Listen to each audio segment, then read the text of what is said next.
Thank you. My name is Rowana Segal and I'm from the GENI Foundation, and I'm visiting with one of my friends today, Francesca, and I'm going to ask her three really important questions about her electricity bill.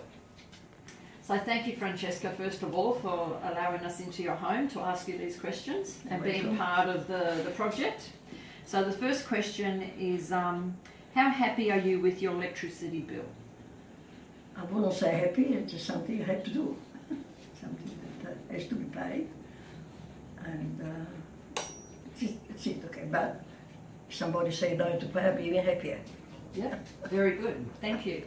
And what things do you miss out on because of your electricity bill? Oh, probably is that I have to go to the theatre. There's, I can't afford $100 for the theatre.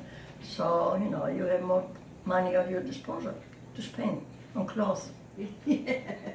Thank you. And the last one, how would it make you feel if someone came along and put solar panels on your roof and took away your electricity bills? Yeah, I would be happy. What about the rest of the electricity? If you take away the electricity bill, what's happened? You don't have any more electricity bills to pay? No more electricity bill? Yeah. Ask him to come here. I think that's great. Thank you, Francesca, for today. You're welcome.